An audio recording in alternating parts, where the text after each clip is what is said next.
It's the Phoenix, Arizona weather discussion for Thursday, May the 5th. I'm Michael Groff. Get ready for the hottest temperatures we've had so far this year. Tomorrow and Saturday, likely our first 100-degree day or days of the year.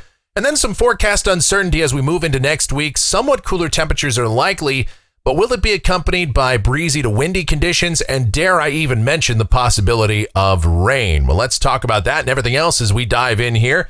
First, we'll take a look at the almanac from yesterday. Once again, 93 degrees, the afternoon high for the third straight day. The morning low, 67. The normal high is 90, and the normal low is 66.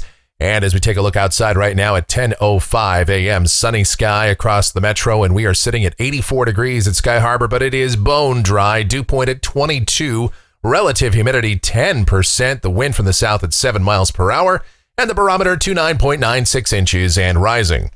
The weather pattern across the country features an upper low over western Kansas, and to the south and east of that feature, the potential of strong and severe storms exists today. Here in the desert southwest, though, we've got a ridge building in, and that means warm and dry conditions to continue, and get ready for that triple-digit heat.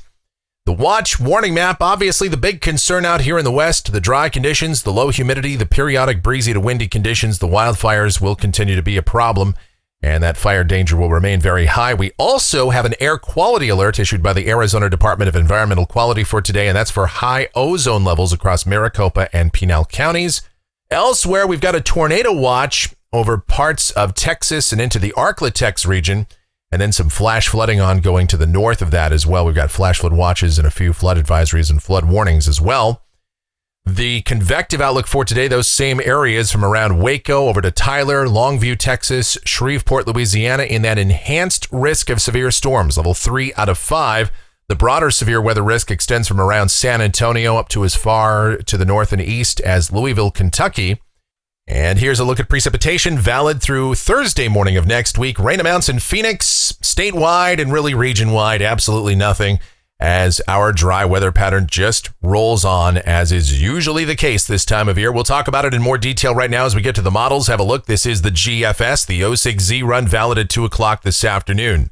There's that low pressure across the Central Plains states, a ridge building in here across the southwest. The upper heights are coming up, and a dry west to northwesterly flow ongoing. So for us down at the surface today, clear sky, dry conditions, low humidity, and warmer. High temperatures up in the mid-90s today.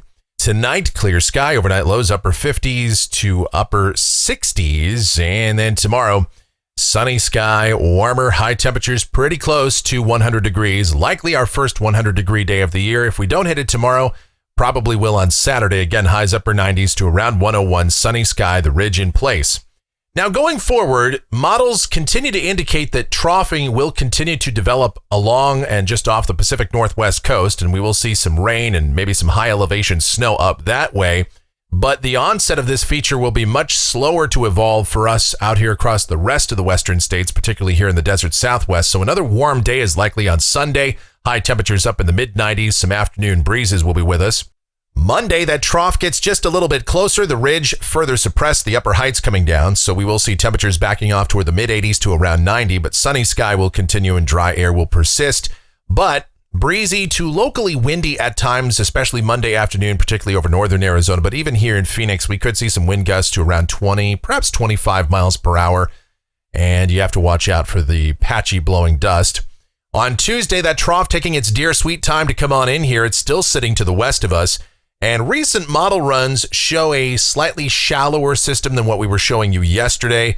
This is still not set in stone. Models are kind of all over the place on this, but taking this at face value, we would still see breezy to windy conditions on Tuesday. Temperatures maybe a few degrees lower, back toward the mid-80s, but maybe temperatures don't get quite as cool as we initially thought here.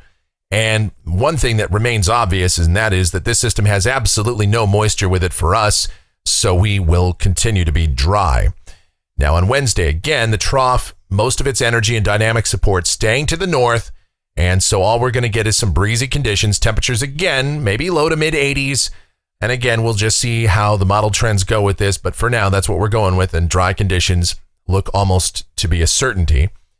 Then a week from today, this is Thursday the 12th, we have troughing over the Pacific Northwest. That initial feature moves off into the northern plains and up into central Canada. There's another trough behind it here, just lingering around to the north of us. But Again, we're not going to worry about that. Temperatures maybe just about seasonal averages in that configuration. And look at that big ridge in the east. So very warm temperatures for the east and up into the Great Lakes. Then as we take a look out 10 days, this is Saturday the 14th. That trough over the Pacific Northwest is now out across the Plain States. We've got a ridge building in here over the west, and that looks warmer and dry for us. Looking at rainfall for Phoenix, this is going out through the 19th of May, coming off of the GFS ensemble, and that looks like absolutely squat. That's a very highly technical scientific term. And temperatures off the national blend of models. Yeah, it's got triple digits for us tomorrow and or Saturday. And then we see temps backing off somewhat as we go into next week, although not nearly as aggressive on cooling as we have seen previously. And that is because many of the deterministic and some of the ensemble products are showing a much shallower trough next week. And that just reflects a high degree of uncertainty. And that's going to do it for the Phoenix, Arizona weather discussion for today. My next video back here tomorrow morning. If you enjoy these videos, then you know what to do. Like, subscribe, share, click that notification bell, leave those comments, questions, and suggestions. And music fans, yeah, you probably want to check out my streaming station. It's called KMGX. And the reason you want to listen, because we play a whole lot of music from all sorts of different genres. We have a lot of fun doing that. It's myself, and more importantly, the one and only Michelle that are involved in programming and operating that station. And you get to hear our voices over there. What in the world could be better than that? Except for maybe like an inch of rain next week. That would be great, but that's not going to happen. So just listen to the streaming station and enjoy it. And I will leave a link to it in the description, and you can thank me later. Meantime, I thank you for all of your continued support watching these videos daily. It is so greatly appreciated. You guys be safe, stay cool, stay hydrated out there, and have yourselves an absolutely epic Thursday.